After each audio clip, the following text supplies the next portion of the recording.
les estimations qu'on peut faire au niveau européen, c'est que chaque année, il y a 140 milliards d'euros qui vont être dépensés par les entreprises industrielles dans des solutions pour l'industrie du futur, au niveau européen. Que face à ça, on a effectivement une région Auvergne-Rhône-Alpes qui est une vraie région industrielle. Vous avez des très grands qui sont basés dans la région, de très grands équipementiers, mais il y a aussi toute cette richesse du tissu de TPE, PME. Et je crois que le risque c'est l'illustration de cette richesse. On a une très forte spécificité dans la région qui est sur le contrôle non destructif et les nouvelles technologies de contact dans ce domaine-là. On est très fort aussi sur les intégrateurs de toutes ces solutions pour l'industrie du futur. Donc vraiment, ces 550 entreprises, ça représente un potentiel qui est très important. Après, le but, c'était effectivement d'écouter les entreprises, de créer des liens entre les entreprises et de les aider, encore une fois, sur un marché qui est en cours de maturité pour plus facilement pouvoir écouler leurs solutions.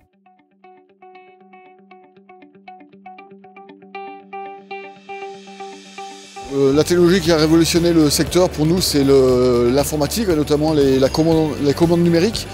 Alors, ce qui a révolutionné la technologie, c'est essentiellement au niveau de la conception, toute l'introduction des conceptions CAO 3D. Je pense que l'informatique a fait beaucoup pour les entreprises, entre les outils de gestion de production, de gestion administration des ventes, les systèmes d'ERP. Oui, Internet a clairement révolutionné le secteur dans les 30 dernières années, oui je pense.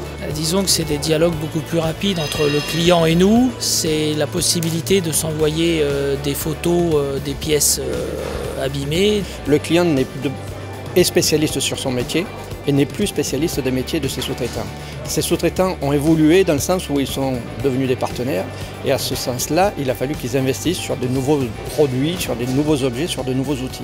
Évidemment, tout ce qui est dit ici en fait, est totalement vrai. L'informatique en fait révolutionne le monde, mais pas le monde de la sous-traitance, mais le monde entier. Dans mon usine, les échanges d'informations sont effectivement des enjeux primordiaux. Comment on est capable d'amener une information pré-mâchée pour être très rapide sur des changements de série, sur un temps de fabrication, puisque aujourd'hui la petite série c'est notre quotidien et on voit que la customisation est un des enjeux de l'industrie du futur aussi. On était au début des vendeurs d'heures de production, alors que maintenant, nos clients nous demandent la conception, l'approvisionnement des composants, la fabrication des cartes et la réalisation d'un produit fini opérationnel. S'adapter, évoluer avec les nouvelles technologies, notamment l'aspect digital qui est maintenant rentré complètement dans les sociétés et exploiter toutes les nouvelles sources d'économie ou toutes les nouvelles technologies qui se développeront.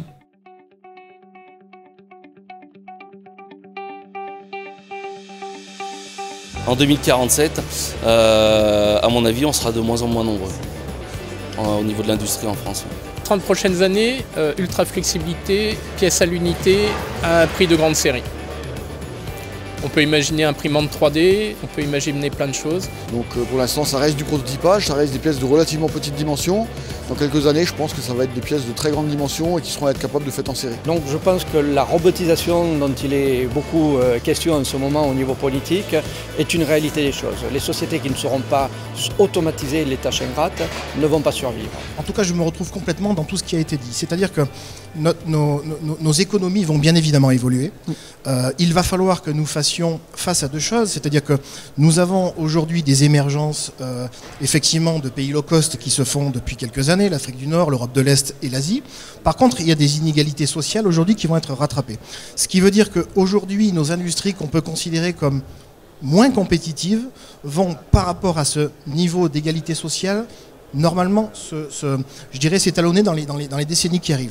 Je pense qu'il y a eu une évolution de nombreux métiers. Donc, de nouveaux métiers vont se créer. Donc, on ne les imagine pas aujourd'hui. Autour de la sous-traitance, autour de la fabrication, autour donc, des prestations de services, on continuera à travailler, on continuera à créer de l'emploi, créer de la richesse. Mais dans un milieu, dans un secteur de plus en plus technique quand même. Ça on n'y échappe pas.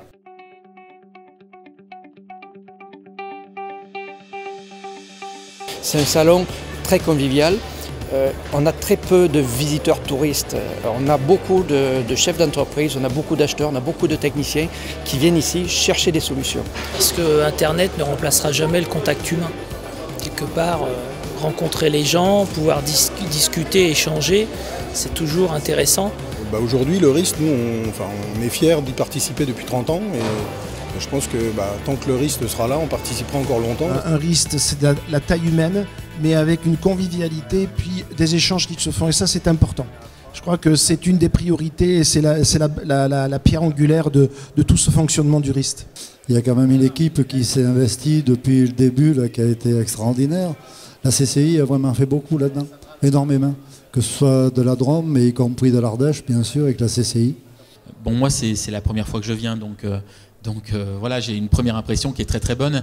C'est important d'avoir ce genre de rassemblement. Et en plus, on découvre quand même notre territoire. On a énormément de sous-traitants. Moi, j'ai beaucoup de clients qui sont là. On fait salon en Allemagne, en Suisse et en Suède. Et là, j'ai vu quand même que c'était très professionnel et très intéressant. On a déjà eu des bons contacts ce matin et en début d'après-midi. La richesse de ce salon, la richesse du RIST, c'est cette taille humaine, comme ça a été expliqué, cette facilité de parcours, cette diversité de métiers. Voilà, c'est le mot de la fin et il faut que le RIST vive encore longtemps, très longtemps, et pourquoi pas dans 30 ans. Et voilà. Je ne sais pas si je serai là, mais on verra. Merci messieurs, merci pour la qualité de vos échanges. Merci beaucoup et bon RIST.